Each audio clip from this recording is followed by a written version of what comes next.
Hola y bienvenidos a el vídeo de repaso sobre la unidad didáctica de la organización celular de los seres vivos para cuarto de la ESO, realizada por el Departamento de Biología y Geología del Colegio Peñafort.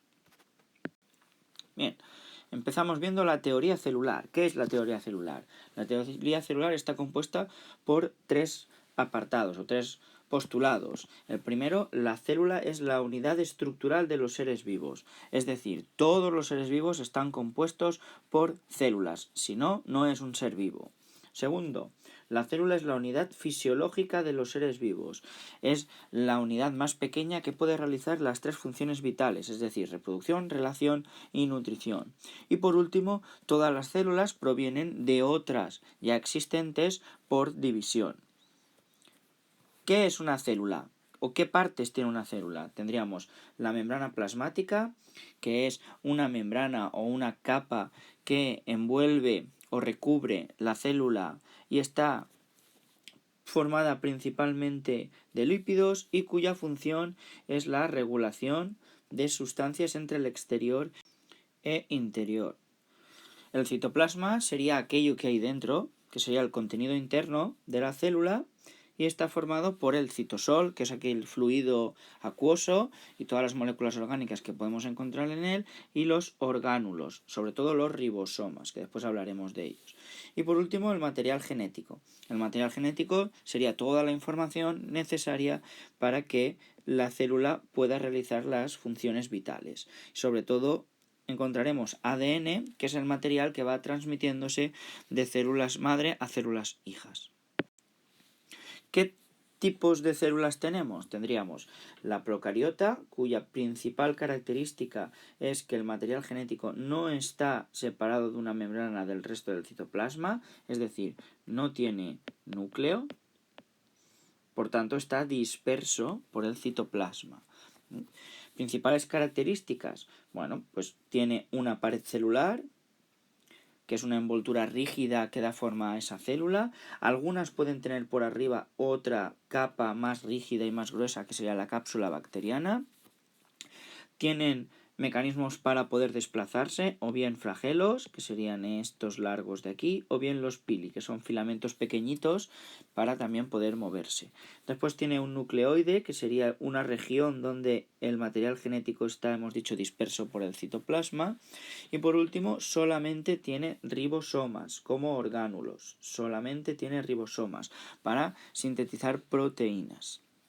En cambio, la eucariota es mucho más compleja y en la eucariota el material genético sí que está rodeado de un núcleo, una membrana formando el núcleo. ¿Cómo aparecen las eucariotas? Las eucariotas aparecen por medio de la teoría endosimbiótica de una procariota. Inicialmente, una célula pierde esa pared bacteriana celular que tiene rígida y empieza a crear una gran cantidad de membrana plasmática y favorece unos repliegues. Esos repliegues hacen que puedan invaginar, que puedan fagocitar pequeñas bacterias hospedadoras que pasarán a formar parte de los orgánulos nucleares que después veremos. Por ejemplo, las mitocondrias en las células animales o los cloroplastos en las células vegetales. ¿Qué partes tiene una célula eucariota? Pues bueno, le hemos dicho que las células eucariotas son más complejas ya que tienen muchos más orgánulos y además contienen citosol. Esos orgánulos les proporcionan unas funciones específicas. La mayoría de las células comparten esos orgánulos que después veremos, pero la diferencia entre una célula animal y una célula vegetal se encontraría en que la célula animal no tiene una pared celular, por tanto la forma es irregular, es más flexible, por decir. El núcleo está centrado, más o menos, y puede desplazarse utilizando flagelos o pilis. En cambio, la célula vegetal no puede desplazarse, tiene una pared celular que le da rigidez y su núcleo está, como vemos aquí, desplazado por la aparición de una gran vacuola. Además, en las células vegetales tenemos cloroplastos y vacuola, que en la célula animal no las encontramos porque tenemos un centrosoma con centriolos y lisosomas mayoritariamente, aunque también se pueden encontrar en la vegetal. Vamos a ver detenidamente los orgánulos. Vale. En una célula eucariota podemos encontrar diferentes orgánulos. Por ejemplo, el retículo endoplasmático. El retículo endoplasmático, que está pegado al núcleo, lo que hace es una serie de membranas y tubos que llevan asociados ribosomas. Si llevan asociados ribosomas, hablaremos del retículo endoplasmático rugoso, y si no, tendríamos el retículo endoplasmático liso. En el rugoso lo que se hace son síntesis y transporte de proteínas, mientras que en el liso, como no tienen proteínas, realizaremos los lípidos, o funcionarán el ribosomas. ¿Qué son los ribosomas? Los ribosomas son pequeños orgánulos que no son membranosos y que lo que hacen es sintetizar proteínas. Por ello, en el rugoso se sintetizan las proteínas. Después continuaríamos el aparato de Golgi, que es un conjunto de sacos aplanados conectados o rodeados de vesículas. Estas vesículas lo que hacen es modificar sustancias que bien se han sintetizado en el retículo endoplasmático o bien las excretan al exterior. Por último, tendríamos el citoesqueleto, que es una red de fibras que lo que hacen es dar protección o dan armazón a esa célula, y también producen la movilidad en su interior de diferentes órganos. Y por último, las mitocondrias, que serían unos orgánulos que lo que dan es, en ellos se lleva a cabo la respiración celular necesaria para obtener la energía de cualquier célula eucariota. Las células animales, además, tendríamos un centrosoma con centriolos, que son unas estructuras que lo que hacen es permitir la creación de los filamentos del citoesqueleto. Además, hemos dicho que tendrían cilios y flagelos para poder desplazarse, y además tienen lisosomas, que son unas vesículas membranosas con enzimas para degradar o digerir sustancias.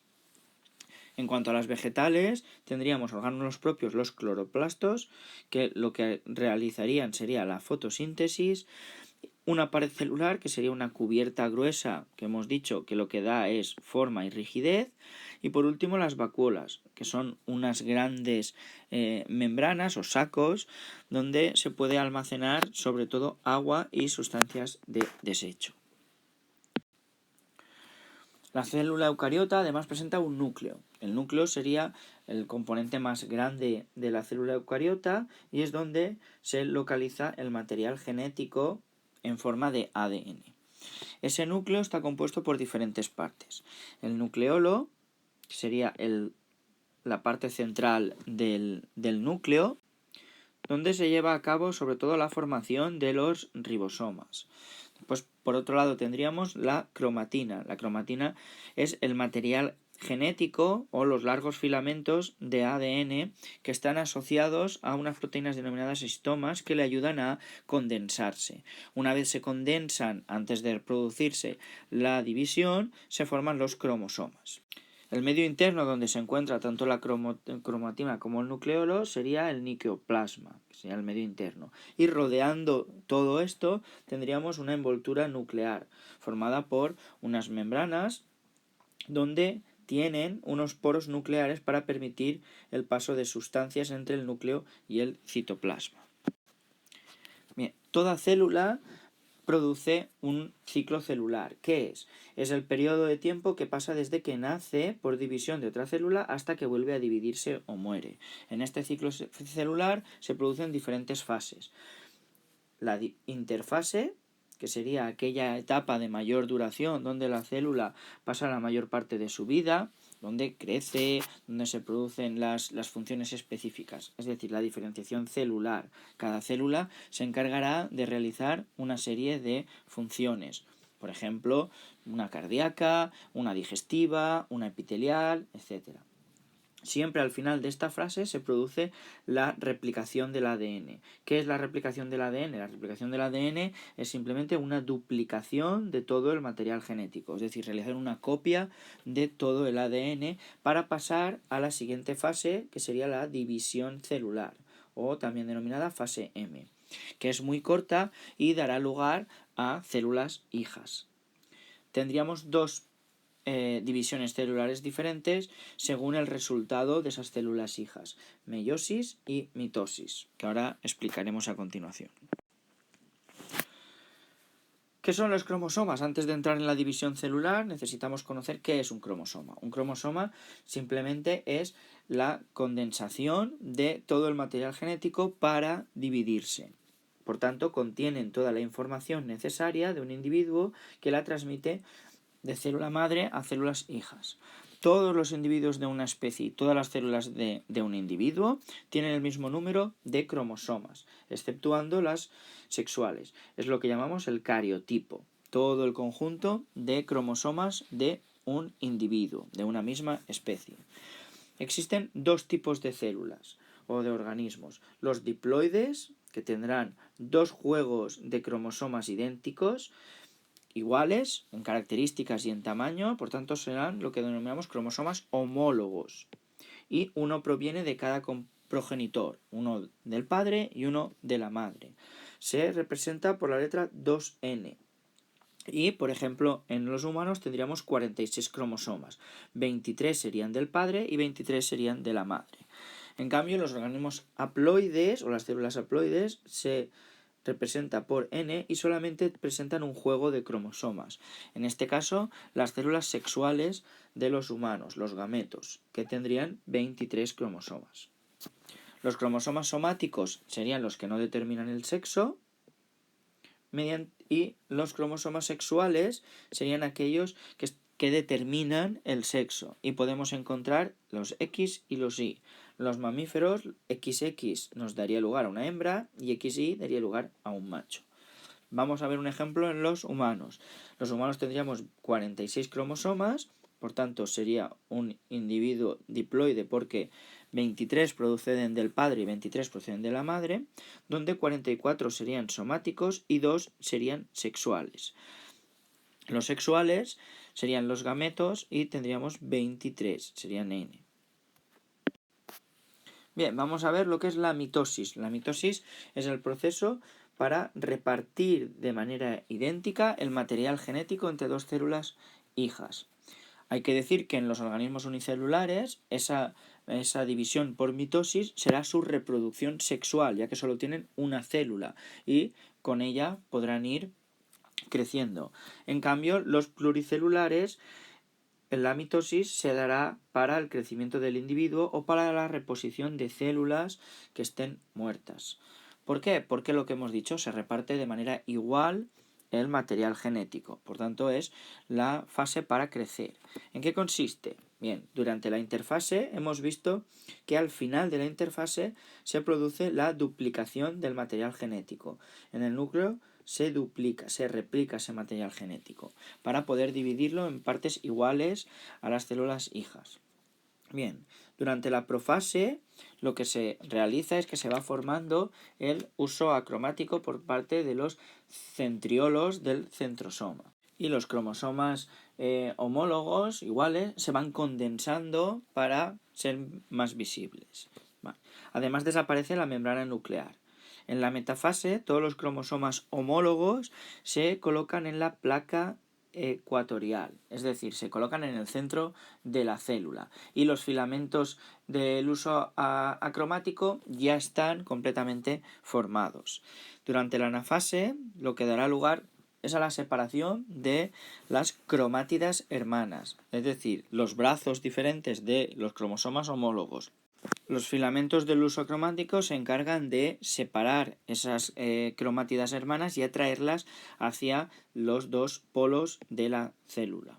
Por último, en la telofase, lo que se hace es el inicio del desenrollamiento o de la descondensión del material genético, volviendo a adoptar una estructura de cromatina, y se vuelve a formar la membrana o la envoltura nuclear y reaparece el nucleolo. Bien, al final lo que se producirá será por estrangulamiento o bien por fragmoplasto una separación total de la célula. Es lo que llamamos citocénesis. La citocénesis puede ser o bien animal o bien vegetal. En el animal se produce un estrangulamiento del citoplasma para formar las dos células hijas. En cambio, en la citocénesis vegetal, como tiene una pared celular, no se puede producir estrangulamiento, sino que lo que se produce es un tabique formado por la fusión de vesículas. Es lo que llamamos fragmoplasto. En cambio, en la meiosis, el proceso por el que se realizan dos divisiones celulares consecutivas. Al realizarse dos divisiones consecutivas, lo que da como resultado 4 células hijas con la mitad de los cromosomas. Por eso, en la meiosis, lo que dará lugar serán los gametos, ya que pasaremos de tener una célula 2N a tener 4 células N. Bueno, vamos a ver en qué consiste. Durante la primera fase, igual que pasaba con la mitosis, en la interfase se produce la duplicación del material genético, lo que llamamos replicación. Y además se empiezan a condensar y a formar claramente los cromosomas.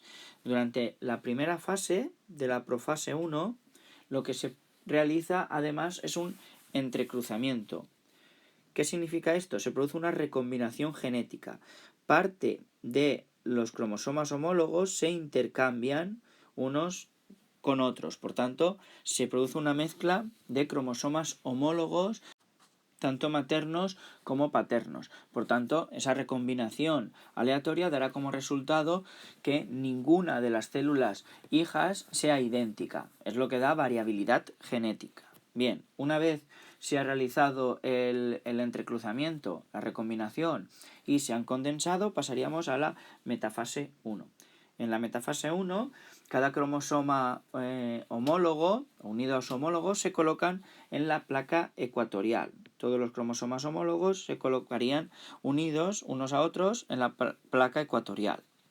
Para pasar a la anafase 2, donde el uso acromático estirará y separará cada cromosoma homólogo hacia un lado. Aquí las cromátidas no se separan. Como vemos, se separa todo el cromosoma homólogo. Durante la telofase, cromosomas llegan a los polos, vuelve a reaparecer la envoltura nuclear y se inicia la citocinesis o la división del citoplasma. Entraríamos después en la meiosis 2, en la segunda parte de la meiosis, donde durante una breve interfase donde se vuelven a condensar los cromosomas, no se vuelve a duplicar, si no, no tendríamos esa división, por tanto no se vuelve a duplicar, sino que en esa pequeña interfase se vuelven a condensar formando otra vez cromosomas. Y pasaríamos a la profase 2. En la profase 2 volvería a desaparecer la membrana nuclear y volverían a condensarse formando los cromosomas. Esos cromosomas pasarían en la metafase a la placa ecuatorial, con un uso acromático bien formado, para pasar después a la anafase, donde ahora sí cada cromátida hermana se separará hacia un polo. Durante la telofase se volverá a descondensar cada cromátida y se volverán a formar las envolturas nucleares. Por último, durante la citocénesis 2 se formarán 4 células y en este caso ya serán haploides, ya que cada una ha pasado de un inicial con 46 cromosomas a un final de 23 cromosomas. Y hasta aquí el repaso de la unidad sobre la organización celular. Nos vemos en el siguiente vídeo.